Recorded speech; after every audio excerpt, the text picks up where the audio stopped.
But સાચે એ પેલી વાત સાચી છે. મેં એક પોડકાસ્ટ પર જોયેલી કે ટોમ હિડલસ્ટન તારી બાજુમાં તો લોકો તારી સાથે ફોટો કે ખાલી ફેંકા મારતો હતો. સાચું કહી દે. ભાઈ ટ્રોલ કરવાનું બંધ કરો મને. ટોમ હિડલસ્ટન કારણ કે એક પોડકાસ્ટ ની ક્લિપ છે જેમાં ખુશ એવું કહી રહ્યો છે કે બાજુમાં લોકી છે. હા, લોકી, થોર વાળો લોકી. હા, દૂધી નહીં.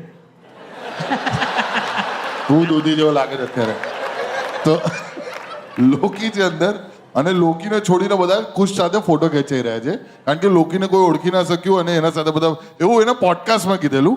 આજે આપણે તમે ટ્રોલ બહુ થયેલા એના કારણે તો જરા ચોખવટ કરી દો. કશો વાંધો નહીં, હું કંઈક ચોખવટ કરી દઉં. ટોમ હિડલસનની એક અલગ પર્સનાલિટી છે.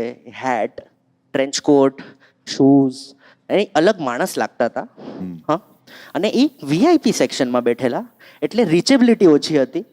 હું નોર્મલમાં બેઠેલો એટલે તમારા જ જેવા લોકો, તમારા જ ભાઈબંધ જે પણ હશે, જે ન્યુયોર્કમાં લંડનમાં હશે, એ મને ઓળખી ગયા અને ખરેખર આવું થયું.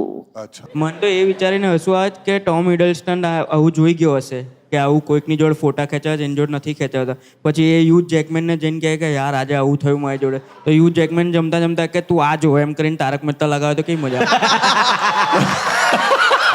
હે કેવું કે મહેતા સાહેબ ખંજર નીકળે. ભાઈ એના કરતા ગજબ શું થશે ખબર છે? એવેન્જર્સ મૂવીને પ્રમોટ કરવા માટે હમણાં નવી આવડી છે ને એમાં તારક મહેતામાં બધા જાય ગોકુલધામમાં. ભાઈ ગજબ મજા આવી જાય. બહુ ક્રેઝી થઈ જાય. નિક ફ્યુરી ને અય્યરનું કોમ્બિનેશન જ કેટલું ખતરનાક. બાપુજી થેનોસનું હૃદય પરિવર્તન કરી નાખ્યું.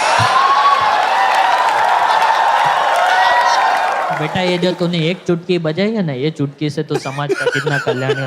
અને પેલો બી